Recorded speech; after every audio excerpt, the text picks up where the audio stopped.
Bonjour à tous, bonjour à toutes, bienvenue dans ce nouvel épisode, je suis très heureux de vous accueillir. Aujourd'hui, on va discuter avec, Hélène Winter, qui est une autrice de fantasy, de romantasy, avant d'en parler juste après.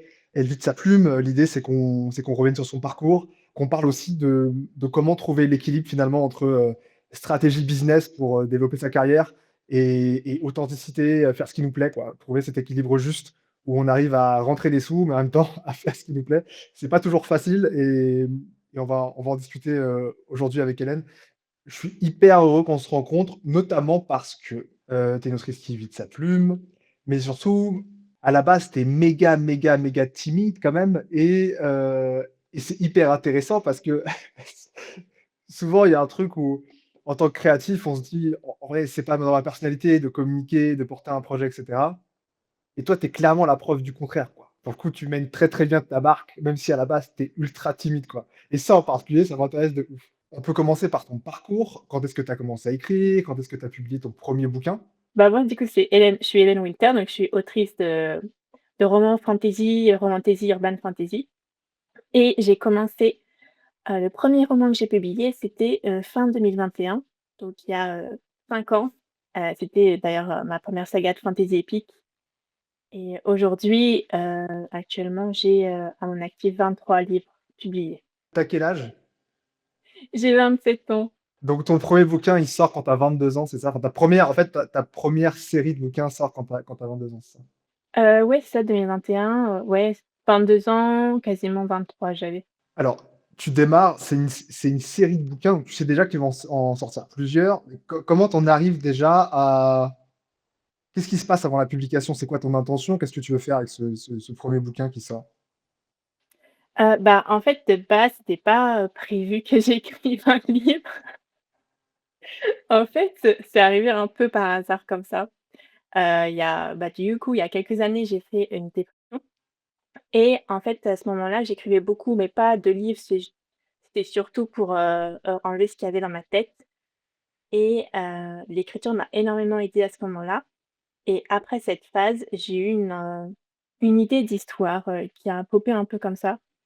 Alors, faut savoir que je suis quelqu'un d'assez, imaginative et depuis que je suis toute petite, j'imagine plein d'histoires dans ma tête, mais j'avais jamais, mis des mots, en fait, enfin, j'avais jamais écrit d'histoire, je suis pas de la team, genre j'écris des histoires depuis que j'ai 7 ans, et du coup, quand j'ai commencé à avoir cette histoire dans ma tête, j'ai écrit un petit peu le résumé et tout et ensuite j'ai mis de côté et j'ai rencontré en plus à ce moment-là un monsieur qui écrivait des histoires, mais plus, développement personnel et il m'a dit: «Tiens, on va écrire une petite histoire et tout ensemble» et cette histoire-là, je l'ai fait, lire à une de mes amies qui m'a dit: «Putain, j'adore ta plume» et je me suis dit: «Ah bah tiens, Anaëlle», oui, ça c'est mon prénom du coup, tu as une histoire en tête, a priori ta plume peut plaire et bah, en vrai, si tu l'écris pas maintenant, cette histoire, tu l'écriras jamais. Donc vas-y, de toute façon, j'avais rien à perdre. En plus, c'était le premier jour du premier confinement, donc franchement, autant faire quelque chose, bah, qui allait me plaire, tu vois? Surtout qu'on pouvait pas sortir de chez soi. Enfin, c'était assez compliqué cette période-là, donc c'est comme ça que je me suis lancée et au début, je savais pas trop combien de livres j'allais écrire de cette saga. Au final, j'en ai écrit 5. Enfin, j'en ai publié 5. Qui est quand même beaucoup pour, une première sortie. C'est génial, donc en fait, finalement, alors tu dis que tu es pas de celles qui écrivent depuis toute petite, mais de celles qui imaginent des histoires depuis toute petite et du coup, tu as utilisé ça pour écrire un premier projet, ça a plu à une de tes amies, tu t'es dit: «Bon, il y a un truc à faire» et tu sors ton premier bouquin. Tu sais pas que ce sera une saga, c'est ça?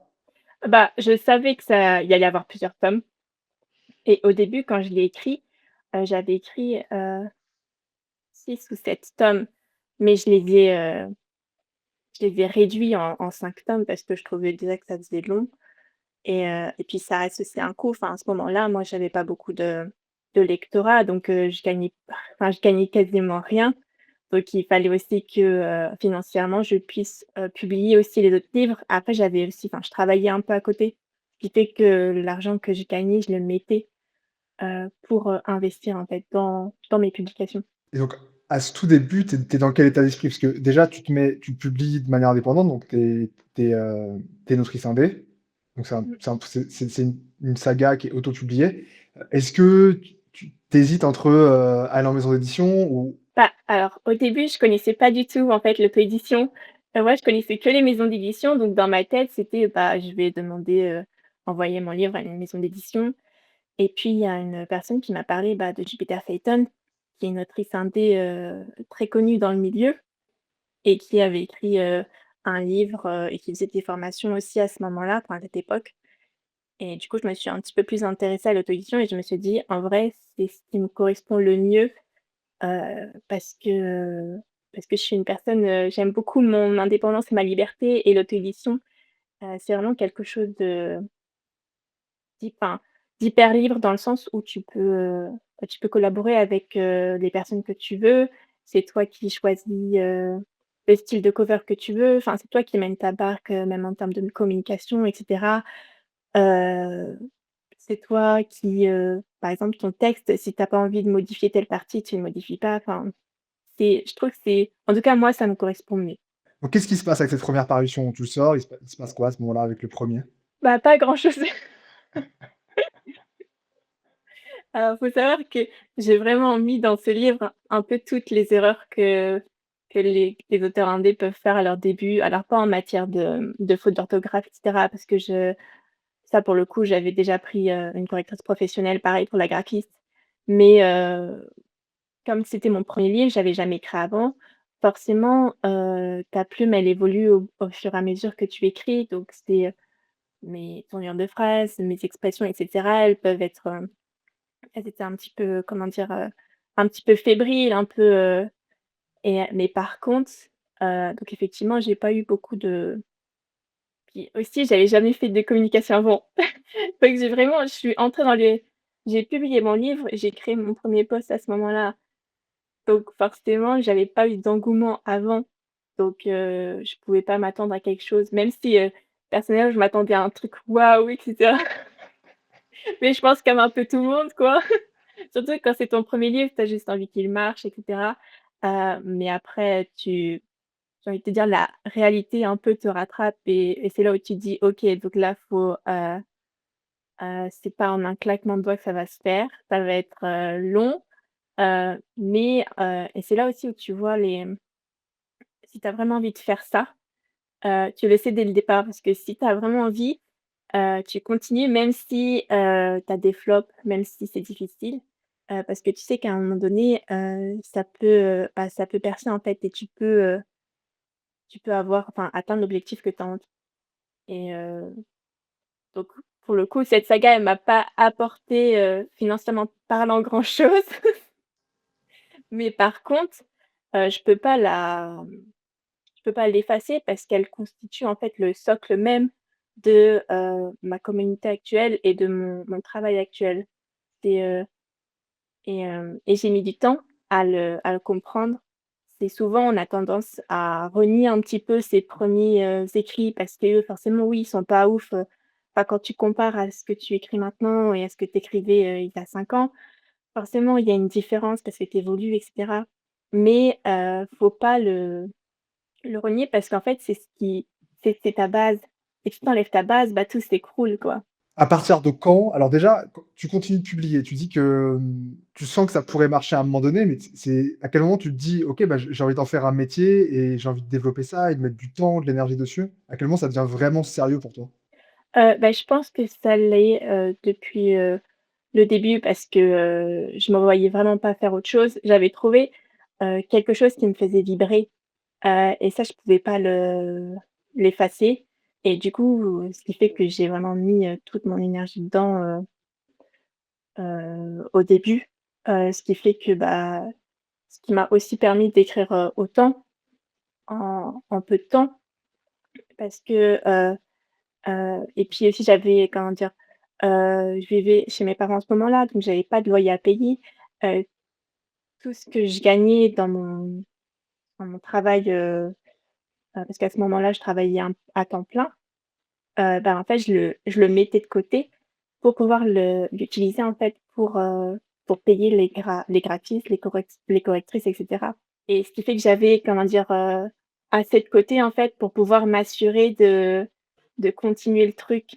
Mais après c'est pas quelque chose, enfin, c'est comme ça que moi j'ai fonctionné parce que j'aime bien aussi, comment dire? Travailler un peu sous la pression, avec, à prendre des risques comme ça, mais je sais que c'est pas forcément le cas de tout le monde et c'est tout à fait OK. Je t'ai dit ça m'anime, ça me fait vraiment du bien, j'ai trouvé une vocation, je mets tout mon temps, tout mon argent dedans et il va falloir que ça marche quoi, c'est ça? C'est ça. Et de toute façon, je me suis en fait, après moi je suis comme ça, c'est qu'à partir du moment où j'atteins pas un objectif, je continue en fait. Il y a pas d'autre, possibilité. Parce qu'après j'ai cette frustration de, bah, tu es pas allé au bout et j'aime pas ça. C'est génial, c'est une qualité extraordinaire et à partir de quand tu as eu des signaux des signaux positifs où tu t'es dit: «Là, il y a pas mal d'argent qui rentre, ça commence à ressembler à quelque chose d'important» et même tu parlais de communauté. Ta communauté, elle s'est montée donc sur ta première saga, ça veut dire qu'en communiquant sur cette saga-là, tu as commencé à réunir des gens, c'est ça? Oui, alors j'ai réuni un peu de gens, j'en ai pas réuni énormément. En fait, c'est quand j'ai switché de la fantasy epic à l'urban fantasy, donc quand j'ai publié, heu, ma le premier tome de ma première trilogie, d'urban, donc Magie et Manigance. C'était en avril 2023, où là, j'ai vu une différence.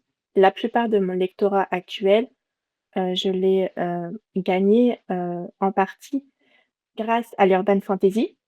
En tout cas, quand j'ai commencé du coup à publier Magie et Manigance, où là j'ai vu une différence par exemple, en termes de chiffres, avant Magie et Manigance, je crois que le max que j'avais dû faire c'était 300 ou 400 € par mois et bah, avec Magie et Manigance, j'avais doublé le truc le premier mois, j'étais à 800 € et quand j'ai vu la différence, je me suis dit: «OK, il y a un truc à c'est que ça l'urban fantasy fonctionne, ça reste dans la fantasy quelque chose que j'aime, bah, vas-y, tente l'urban, teste et à ce moment-là, j'étais, très dans la stratégie, dans le sens où, bah, comme tout entrepreneur, en fait, si tu veux que ton entreprise, elle se développe, bah, même si tu es artiste, tu as le côté créateur effectivement qui joue un rôle, mais tu as aussi le côté, bah, stratégique. Qu'est-ce que tu peux mettre en place, comme, comme moyen d'attirer tes lecteurs et cetera et ça, c'est quelque chose que en tout cas j'avais, c'était un petit peu mon fil rouge à ce moment-là. Alors je savais que l'urban fantasy, fonctionnait mieux que la fantasy epic à ce moment-là et je voulais pas, écrire quelque chose que je n'aimais pas et l'urban fantasy, ça restait dans le genre que j'aimais. Par exemple, la romance, c'est un genre aussi, que les lectrices adorent, mais à ce moment-là, moi, j'écrivais pas du tout de romance, j'aimais pas du tout ça. J'allais pas écrire de la romance juste pour, heu, gagner de l'argent parce que au final, ça aurait été, complètement contre-productif parce que moi, j'aurais pas aimé enfin, j'aurais pas du tout aimé ce que j'aurais écrit et je pense que ça se serait ressenti aussi. OK, donc en gros, là, la réflexion, le choix stratégique, ça a été: «OK, moi, j'aime faire la fantasy, je vois qu'il y a un genre de fantasy qui marche bien, on va essayer ça». Donc en gros, un espèce de mix entre ce que tu aimes faire et ce que les gens attendent, c'est ça? C'est ça et pour le coup, bah, ça a plutôt bien fonctionné en tout cas je m'attendais pas du tout, à avoir, autant d'engagement pour mon premier urban. OK, donc ton premier urban, c'est ton sixième bouquin qui sort, c'est ça? C'est Attends, parce c'est que non, il y a j'ai sorti ma saga, ensuite j'ai OK. sorti une autre trilogie, une trilogie de fantasy épique et après cette trilogie, j'ai sorti le tome 1 de Magie et Manigance. Donc, c'était le numéro 5, 7, 8, 9, 9e. Tu avais un rythme de publication, à quel de combien de bouquins par année à ce moment-là?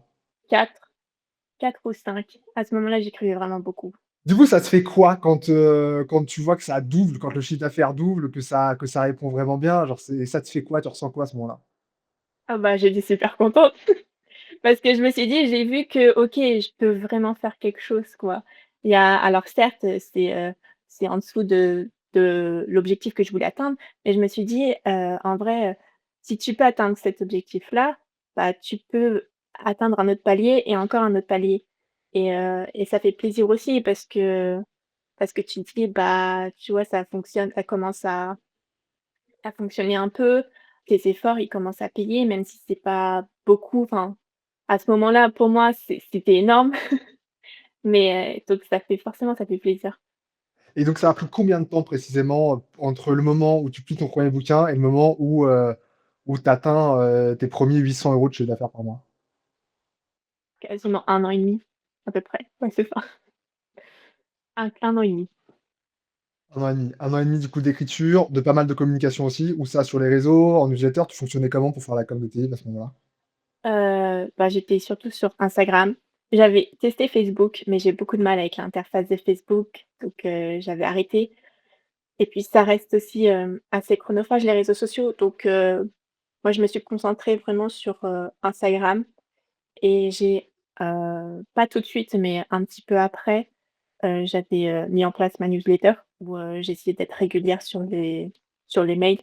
J'utilisais quasiment jamais Instagram avant, donc j'ai dû apprendre aussi, comment ça fonctionnait, et puis j'étais pas du tout à l'aise.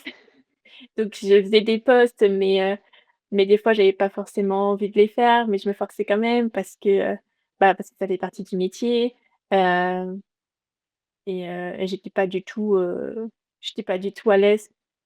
Aujourd'hui je le suis beaucoup plus, mais à l'époque, c'était vraiment, très, très bancal, quoi.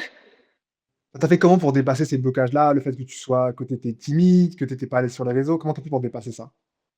Heu, alors, c'est hyper intéressant.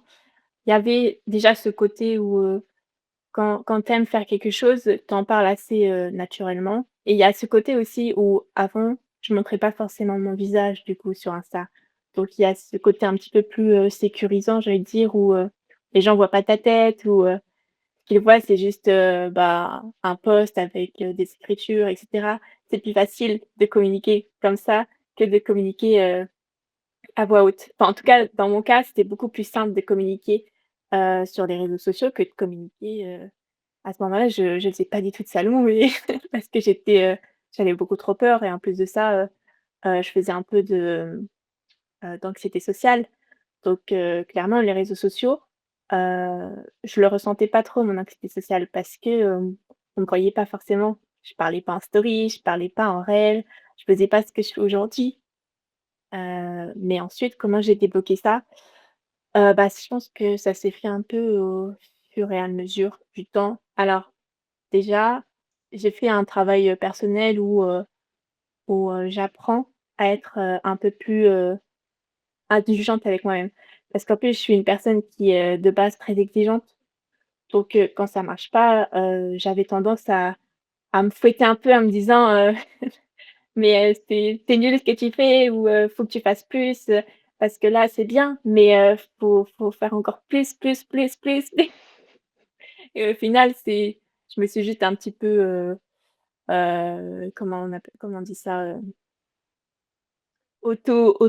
Sabotée en faisant ça parce que, plus tu es, exigeant envers toi-même et au final, il y a moins ça va se moins les choses vont se faire naturellement et quand j'ai compris ça, heu, du coup, j'ai mis en place, bah, un peu plus de bienveillance envers moi-même où je me suis dit: «OK, Hélène, tu fais de ton mieux, ce que tu fais, ça suffit pour aujourd'hui. Si ça va enfin, c'est aussi, une question aussi de lâcher prise, dans le sens où quand il y a quelque chose qui va pas, bah, se dire: «OK, ça va pas, mais ça veut pas dire que, tout va se casser la gueule ou que, dans 10 jours, ça ira, pas mieux, quoi» et mais ça, tout ce que je te dis là, c'est des trucs que j'ai conçus il y a pas très longtemps, hein, genre il y a quelques mois, hein, donc c'est tout récent. Donc ça veut dire que les gens qui ont un peu, cette timidité ou cette anxiété sociale, comme moi, j'avais et bah, c'est normal qu'au début, ils se sentent pas à l'aise, heu, mais la le meilleur conseil en tout cas que je peux leur donner, c'est, de se donner des petits exercices, ou des petits mantras, indulgents envers eux-mêmes parce que souvent quand tu vois que tu les choses n'avancent pas forcément comme toi tu le veux, tu as tendance à te juger tout ça alors que je pense que chaque chose, arrive, à un temps, précis. Je pensais en fait, je pensais à toi hier et je pensais à notre interview à venir et je me suis rappelé que, hem, en fait, j'ai eu des périodes dans ma vie où je me sentais plus à l'aise du tout de communiquer. Il y avait un truc où, je sais pas, il y avait un truc qui sonnait faux, et quand je me suis remis à communiquer, donc là, c'est sur, mon prochain long métrage et mon prochain bouquin qui sortent, l'année prochaine. Il y avait un truc en moi de genre ça me ressemble pas en fait. Genre me mettre en avant, ça me ressemble pas, parler devant une caméra, ça me ressemble pas et genre j'étais complètement kévlo alors que j'en avais été capable par le passé. Mais en fait, c'est juste que en fait, c'est pas naturel de base de se mettre en avant, c'est pas naturel de base de se filmer, c'est quand même un truc très chelou pour n'importe qui. Mais en fait, je pense qu'on est d'abord drivé par, on a envie de partager avec les gens en fait et je pense que c'est ça qui doit nous motiver avant tout, c'est qu'on a envie de partager avec les gens, on a envie de partager notre travail. Parce que même si, nos créations sont un business, en fait, ce qui nous tient surtout, c'est de partager avec les gens, c'est de partager notre travail, c'est juste ça en fait et c'est ça qui doit nous motiver avant tout. Si on fait pas l'effort de se mettre en avant, malheureusement et c'est le cas de beaucoup de créateurs, on reste complètement invisible et c'est dommage, mais c'est dommage pour les messages qu'on a à partager et surtout, c'est dommage parce qu'on est persuadé qu'on n'y arrivera jamais, qu'on est nul pour ça, qu'on a toujours été nul pour ça, alors que c'est juste qu'on n'a pas suffisamment essayé, qu'on n'a pas essayé pendant suffisamment longtemps. Oui et puis, j'irais même plus loin, c'est que souvent, enfin toutes ces peurs-là qu'on a, heu, souvent elles viennent du fait que, bah, on a peur du regard des autres ou que, on ne se respecte pas assez ou on ne s'estime pas assez pour justement se mettre en avant et montrer au monde que, bah, oui, qu'on existe, qu'on est là et qu'on a le droit de parler devant une caméra si on a envie de parler devant une caméra, heu et qu'on n'a pas, en fait, à se cacher d'être qui on est. Et mais après là, on rentre dans un truc un peu plus psychologique mais je pense que il y a une grande partie aussi de ça. OK et aujourd'hui, tu es comment par rapport à ça? Tu t'assumes pleinement? Tu arrives à dire que tu es autrice sans aucun problème? Tu te sens comment sur les réseaux là maintenant? C'est devenu quoi la communication pour toi au quotidien concrètement? C'est devenu beaucoup plus fluide. Beaucoup plus fluide et il y a des raisons à ça. Déjà, quand j'ai commencé, quand je me suis mise sur TikTok, il y a je sais plus, je crois que c'était il y a 2 ans, à peu près 1 an et demi et bah, il m'a fallu, par exemple, tu vois, quasiment 6 mois pour me dire: «OK Hélène, tu vas tourner ta première vidéo». Pendant 6 mois, je me répétais tous les jours: «Faut que tu tournes cette première vidéo, face cam, vas-y fais-le» parce que, c'est des défis aussi que je me mets parce que je sais que ça va m'aider et je sais que je vais être fière de ça. Mais j'ai mis 6 mois à sauter le pas. 6 mois, c'est long et bah, après quand je l'ai fait, j'étais tellement fière de moi que, ça a été beaucoup plus simple après. Après j'ai pas fait non plus, 36 000 vidéos, face cam, mais le fait que, j'ai réussi à franchir en fait cette étape-là qui était, assez anxiogène pour moi, alors que je parlais pas ni rien, hein, je faisais juste, du face cam avec, du texte et tout sur l'écran. Mais c'était déjà énorme et bah, ensuite ça a débloqué petit à petit les choses et l'année dernière, donc là, il y a allez, entre la le moment où je poste ma première vidéo facecam sur TikTok, et le moment où je poste, ma première vidéo, facecam, où, tu mets une musique, tu sais, tu fais du playback et tout ça et tu danses un peu. Enfin ça, j'ai testé ça l'année dernière et genre il s'est passé 1 an entre les 2 et l'année dernière, j'ai sauté le pas. C'était un truc qui était un peu antigène pour moi, mais que j'avais envie de faire, que j'avais envie de tester et pareil, c'est je l'ai fait aussi, je l'ai pas fait pour les autres ou dans le sens où, pour une question de stratégie, et cetera. Mais je l'ai fait aussi surtout pour moi, pour dépasser, mes limites et être, fière de moi et pouvoir aussi débloquer ça. Et maintenant, je suis beaucoup plus à l'aise quand je le fais. Si tu regardes les premières, vidéos, où je danse sur TikTok et celles, où je danse aujourd'hui, bah, ça se voit que je suis beaucoup plus à l'aise. Je sais que, je serai encore plus à l'aise, dans plusieurs mois. Mais voilà, en tout cas, moi, je sais que c'est comme ça que je fonctionne aussi parce que j'aime bien me lancer des challenges. Aujourd'hui concrètement, en termes de chiffres, tu en es où? Genre, c'est quoi tes chiffres d'autrice? Tu arrives à générer, combien de chiffre d'affaires en gros par année? Comment ça se développe pour toi? Bah, là, ça se développe, en tout cas en 2026. Je pense que ce sera ma meilleure année parce que, jusqu'à maintenant, je tournais autour de un chiffre d'affaires, par mois de 1 200, 1 400, 1 500. Mon max, c'était 1 800 et encore ça fluctuait. Enfin, il y a des fois où je descendais, en dessous des 1 000 quand, bah, il y avait très peu de ventes sur Amazon, par exemple. Heu, mais là, en 2026, j'ai switché. Ouais, j'ai changé encore de genre parce que, j'ai switché vers, bah, je suis revenue à la fantasy, en fait, mon genre coup de cœur avec, plus de romance, du coup, fantasy, romantasy et des one shot aussi et là, par exemple, heu, pour la première fois depuis, quasiment 5 ans, heu, mon chiffre d'affaires, bah, pour mai, là, il va être quasiment de 3 000 €, donc je suis super contente. C'est génial, bravo. Merci. Mais voilà, il m'a fallu 5 ans pour arriver là.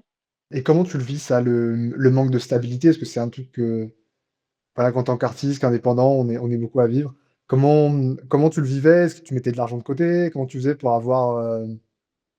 pour réussir, enfin, pour être sûr de pouvoir avoir suffisamment d'argent tous les mois? Si tu te débrouillais comment en termes de gestion? Alors en termes de gestion, bah, j'avais toujours en fait, de l'argent de côté, heu, parce que je suis quelqu'un, de base assez économe. Donc j'avais économisé assez, et il m'en restait. Alors c'est quelque chose qui me stressait énormément. Heu, Maintenant ça me stresse, un peu moins, mais parce que j'ai travaillé aussi là-dessus, heu, personnellement parlant, j'ai travaillé sur, mes propres, blocages et mes propres peurs vis-à-vis de ça. Mais comme j'avais, comment dire, des trucs déjà de côté, en fait, ça me permettait aussi de puiser dedans. Après je faisais pas, je faisais pas de voyage. Vraiment je me restreignais au maximum, côté personnel parce que c'est comme ça que j'ai fonctionné, et on fonctionne tous différemment. J'ai pas d'enfant. Bon voilà, enfin aussi, il y a ça à prendre en compte. Et c'est quoi concrètement tes objectifs à venir? Donc là, tu as dit que tu as sorti combien de bouquins déjà? Là, je sors mon 23e au mois de juin. Ton 23e. Tu as un rythme de publication qui a combien de livres maintenant, par année? Bah, là, en 2026, je vais en publier 3. OK, et donc c'est de la romantasy les 3. Ouais, et des one shot. OK, et donc là, l'idée, est-ce que c'est encore une stratégie de business? Est-ce que tu t'es dit: «Je pourrais, genre, améliorer les choses en allant dans ce genre-là»?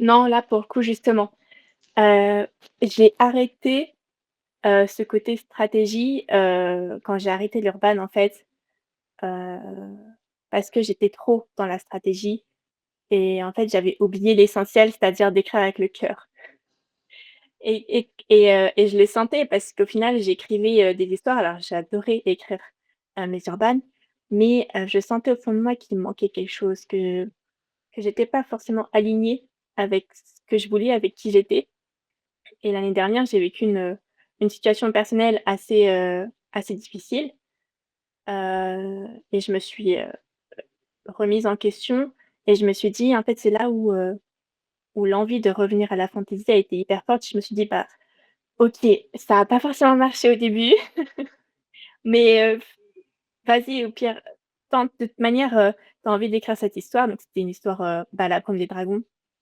que j'ai sortie, fin 2025. Mon premier one shot.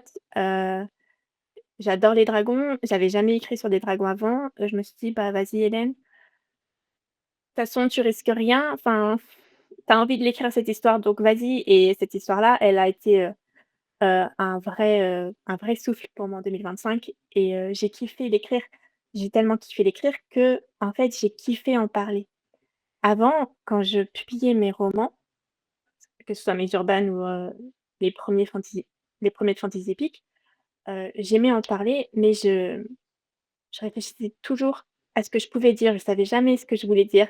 et je regardais beaucoup ce que faisaient les autres auteurs et cetera, et ce qui fait qu'au bout d'un moment, quand tu regardes tout, partout, partout, enfin, ton cerveau, il en peut plus parce qu'il sait pas quelle information traiter, et quand j'ai commencé à écrire, enfin, quand je me suis mise à la romantaisie, heu, j'ai arrêté, de regarder ce que faisaient les autres auteurs, et je me suis dit: «OK, fais ce enfin, fais ton truc, tu vois, verras bien où ça te mène».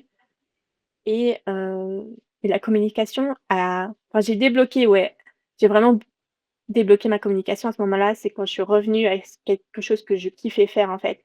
Tu as un objectif, tu as des objectifs, tu des rêves encore à accomplir là? Oui,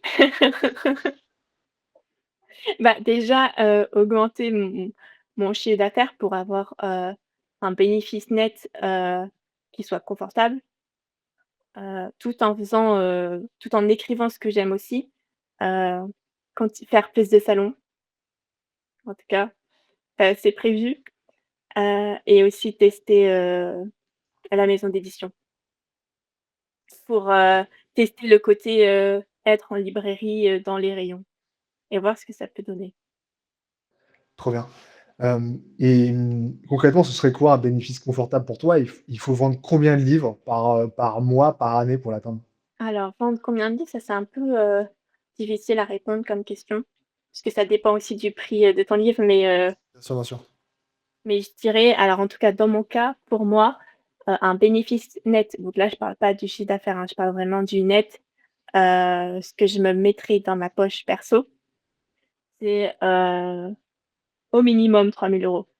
Là, concrètement, qu'est-ce qui fait que tu génères des ventes? Est-ce que c'est, sans donner le pourcentage exact et c'est toujours compliqué de le savoir, mais, qu'est-ce qui vient de l'algorithme Amazon seul? Qu'est-ce qui vient de la pub Amazon? Qu'est-ce qui vient de tes réseaux sociaux? Genre, ça repose sur quoi, en gros, la vente de tes livres aujourd'hui? Je dirais qu'il y a une grosse partie réseaux sociaux. Alors après, moi j'ai changé de distributeur, enfin je ne publie plus via, Amazon directement en fait. Je publie maintenant via, Immatériel, ce qui me permet en fait d'être sur Amazon, Kobo et dans les abonnements en plus. Donc d'élargir ça aussi, c'est ma nouveauté de 2026, c'est que, j'ai cette, envie de me d'être de moins en moins dépendante d'Amazon, d'élargir aussi mon lectorat parce que je sais que j'ai des personnes, des lectrices qui sont sur Kobo et cetera, et donc il y a ça aussi, c'est cette envie de, bah, de donner la possibilité à des lectrices de me lire, qui ne lisent pas forcément sur Amazon. Et aussi le fait d'être sur Immatériel, ça me permet aussi moi de mettre mes e-books sur ma boutique en ligne, et l'objectif c'est que, à l'avenir en fait, dans le futur, je sois de moins en moins dépendante des diffuseurs comme ça, heu, pour pouvoir en fait, bah, avoir le maximum de mes revenus qui viennent de ma boutique en ligne. Pour avoir du coup, bah, un bénéfice, plus élevé puisque, quand tu passes par des diffuseurs, forcément, ils prennent un pourcentage. Mon but aussi, c'est ça. Après la publicité Amazon, j'en fais quasiment plus parce que ça me coûtait trop cher pour ce que ça m'apportait. Après, j'ai commencé avec la sortie là de mon dernier, Le Dernier Dragon. Le premier livre que j'ai publié en 2026. J'ai commencé à faire de la publicité juste pour lui et La Reine de Dragon, pour la version papier sur Amazon, en ciblant des asines, d'e-book avec, des enchères, pas très, très élevées, et pour le coup, ce type de pub-là me rapporte beaucoup sur Amazon que ce que ça me rapportait avant avec les autres publicités. Donc je continue là-dessus. Après j'ai commencé aussi, à tester les pubs Meta, parce que Meta a un très bon, ça prend quand même pas mal d'ampleur. Du coup, c'est intéressant de tester aussi les pubs Meta. Bah, c'est ce que j'ai fait, que j'ai sorti, un collector pour Le Dernier Dragon, et ce collector-là, j'ai fait de la pub, Meta, et j'ai eu quand même pas mal de ventes via cette pub-là. Mais surtout, principalement aussi, avec les réseaux sociaux, ma communauté et les partages. C'est génial et en fait, c'est relativement rare d'avoir, la majorité de son flux depuis les réseaux sociaux. Donc ça veut dire que tu as créé un truc très, très fort avec ta communauté. Oui, bah, j'essaye en tout cas, parce que en soi, j'ai pas une très, très grosse, communauté, enfin, on est un peu plus de 1 000, tu vois? Mais c'est une communauté aussi que je chéris, et que Après, il y a aussi ma newsletter, et aussi, tu sais, les personnes, qui te suivent que sur Amazon, qui te suivent pas forcément sur tes réseaux sociaux. Il y a de ça aussi et puis, tu sais, les algorithmes, Amazon, Kobo qui peuvent jouer un rôle aussi. Mais ça, j'ai pas de pourcentage là-dessus parce que c'est assez difficile à comment dire? À calculer. Mais je sais que j'ai, une communauté, qui est très présente et qui m'aide beaucoup et pour ça, je suis hyper reconnaissante parce qu'elle est adorable, quoi.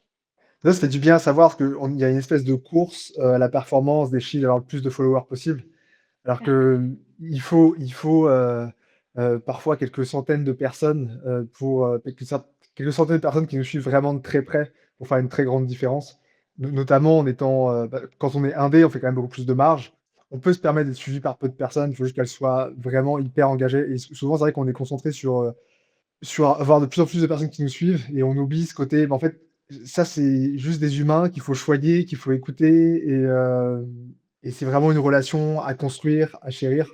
Oui, c'est ça et c'est aussi une question, un peu de vulnérabilité, c'est-à-dire qu'il faut pas oublier de même si c'est, les réseaux sociaux et du coup, tu es derrière un écran, faut pas oublier aussi d'être un minimum honnête et sincère et ça, c'est quelque chose que j'ai appris aussi l'année dernière quand j'ai commencé à faire, 1 ou 2 posts, où je parlais vraiment de moi et en tout cas de mes ressentis du moment, de ce que je vivais. Clairement, je suis pas du tout habituée à communiquer là-dessus, mais parce que là encore, il y a des peurs derrière, tu vois? Heu, mais le faire et le fait de recevoir des messages, derrière qui sont adorables, en fait, tu comprends que, bah, ta communauté, elle est pas là pour te juger ou pour te faire du mal, au contraire, c'est des personnes comme toi et moi qui ont aussi leurs propres problèmes, heu et heu et quand tu donnes une énergie qui est sympa, qui est douce et qui est, comment dire? Chaleureuse et en confiance, bah, tu le reçois, tu vois? C'est comment dire? C'est un peu comme, un miroir. Ouais, ça donne beaucoup de courage, hein, effectivement, de se livrer comme ça sur les réseaux sociaux. C'est très puissant, mais ça donne beaucoup de courage. Oui, et je le fais pas souvent. Ça a été quoi ta plus grosse erreur de parcours? Ah alors la plus grosse erreur de parcours. En fait, je sais pas si c'est vraiment, des erreurs parce que disons que peut-être de pas, prendre en considération que j'avais, une communauté qui me suivait et qui était derrière moi depuis le début.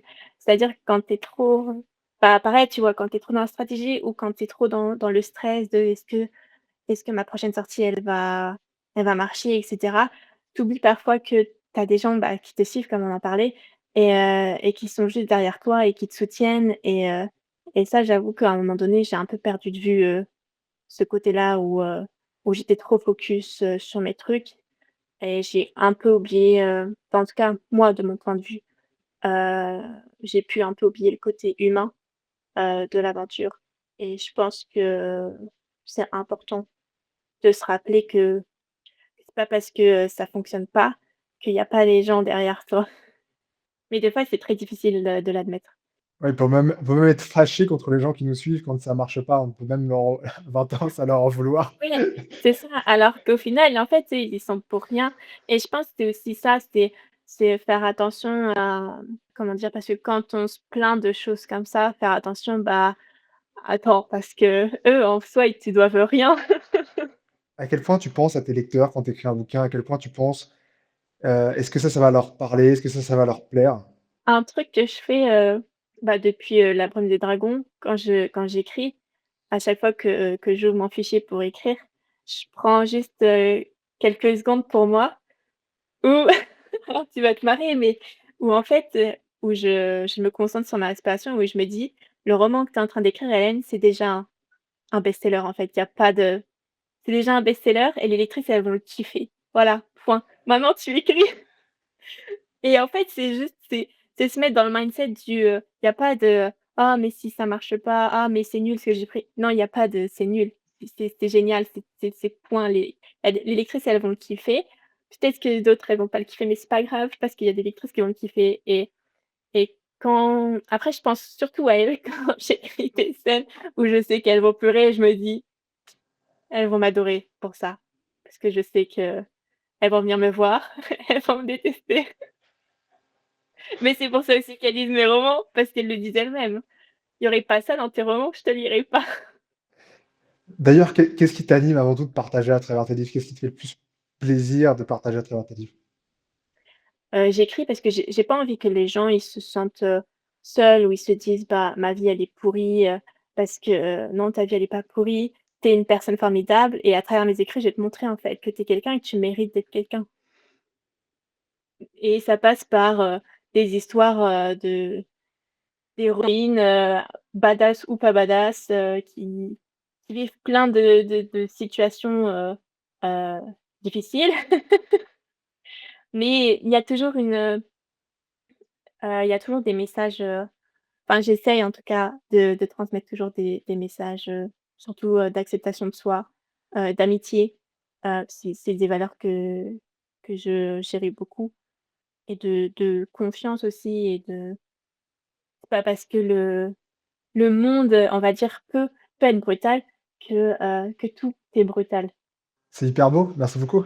C'est chouette, c'est chouette. Tu évoquais ton pourquoi tout à l'heure, c'est ça dont tu parlais? Oui, c'est ça.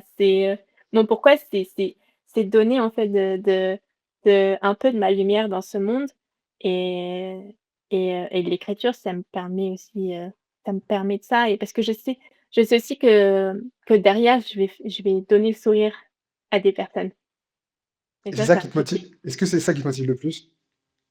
oui. Aujourd'hui, oui, c'est ça ce qui me motive le plus. C'est parce que je sais que ce que je fais, ça a un impact et heu et ça a un impact et que, bah, je peux pas en fait, heu, minimiser cet impact. C'est hyper intéressant parce que j'ai l'impression que souvent on se trompe dans quand on veut conquérir le monde avec son travail. En fait, on oublie que le fond du fond de notre business, c'est de partager des choses qui nous tiennent à cœur avec des gens et que finalement vivre de sa plume, c'est partager avec beaucoup de gens ce qui nous tient à cœur et que finalement les sous, c'est juste la résultante d'avoir partagé avec beaucoup de gens, voilà et que l'intention doit surtout être celle-ci, en fait, de vouloir partager avec beaucoup de gens. Donc s on peut se faire des objectifs de chiffres, ça aide de ouf, je pense que c'est intéressant de se dire, de se dire: «Je vais vendre tant de bouquins cette année» et cetera. Mais en général, ça ne me motive pas assez. J'ai l'impression que les sous ne motivent jamais assez et que ce qui nous motive suffisamment pour le long terme, c'est l'envie d'avoir de l'impact sur les gens, d'avoir envie de leur apporter de les faire marrer, de enfin, ce que tu leur apportes là, de s'accepter eux-mêmes, enfin, c'est beau, c'est magnifique et ça, je pense que c'est le meilleur carburant. Genre ce pourquoi-là et ton pourquoi, il est magnifique et je pense que chacun peut se poser la question de qu'est-ce qui m'anime avant tout dans le créer et que je pense que quand tu es sûr et certain sur la certaine de ce que c'est, ça peut te porter très, très loin, genre au-delà de: «Je veux réussir, quoi. Je veux partager ce truc-là, là, qui me tient tellement à cœur avec beaucoup de gens» et je pense que ça peut changer beaucoup de choses, de se concentrer là-dessus. Genre moi, j'y crois très Oui, fort aussi, oui, parce qu'après bien sûr, faut pas qu'on oublie qu'on est, des entrepreneurs avant tout et que, bah, on a comment dire? des objectifs, des Heu, contraintes, des des charges, ouais. objectifs de vente et cetera et que c'est normal aussi de vivre, confortablement comme tout le monde. Heu, mais effectivement, l'argent c'est une motivation, mais tu as, des motivations aussi, je pense que c'est une sous-motivation dans le sens où, tu as la motivation première. Et tu as l'argent, en fait, qui arrive à partir du moment où tu sais que ta motivation enfin, tu connais aussi ta motivation. Du coup, quand tu sais où tu vas, heu, tu te poses moins de questions ou tu doutes un peu moins, même si tu peux douter, mais à partir du moment où tu sais que quoi qu'il arrive, en fait, tu vas y arriver, heu, bah, il y a pas de raison que tu y arrives pas. Et après, tu vois, ce pourquoi-là, moi, j'ai mis, plus de 3 ans et demi, pour le trouver, mais et je testais avant, je savais que, il y avait un truc derrière, ce que je faisais. mais j'arrivais pas à savoir pourquoi, parce que j'avais pas assez confiance, parce qu'il y a plein de choses aussi et je pense que, mais après je pense dans tout domaine, c'est à partir du moment où, tu reviens à toi et que tu commences aussi à travailler sur toi, à travailler sur, tes propres blessures, tes propres peurs, en fait le reste, s'aligne naturellement. Mais tout part de nous-mêmes, quoi. Merci beaucoup Hélène. Merci. Bah, merci à toi. Non, c'était vraiment chouette de faire cet échange avec toi. J'ai envie de rencontrer autant d'auteurs, d'autrices que possible pour inspirer les gens, pour qu'ils puissent se rendre compte que c'est possible d'aller loin avec l'écriture. Où est-ce qu'on peut te suivre? C'est mieux sur TikTok? C'est mieux sur Insta? Insta, c'est mon réseau social, préféré. Après, il y a ma newsletter aussi si vous voulez, faire partie de ma newsletter, mais c'est pas une obligation. OK, sur Instagram, c'est quoi ton arrobase? Je le mettrai en description de la vidéo et de l'audio que vous avez là. Ouais, Hélène Winter tiré du bas autrice. Trop bien, merci beaucoup et pour s'inscrire à ta newsletter, faut qu'on fasse quoi? Bah, le lien est dans ma bio Insta. OK, trop bien, c'est parfait. Merci Hélène, merci beaucoup de nous avoir écoutés. Il y a, un épisode par semaine qui sort où j'interviewe, une autrice, un auteur qui vit de sa plume ou qui est en chemin pour vivre de sa plume. Voilà, on essaye de partager des conseils concrets, des retours d'expérience, des erreurs que vous pourriez éviter aussi. Si ça vous a plu, vous pouvez mettre un pouce bleu si vous êtes sur YouTube et un commentaire, c'est super et n'hésitez pas à partager cet épisode à quelqu'un à qui ça pourrait parler.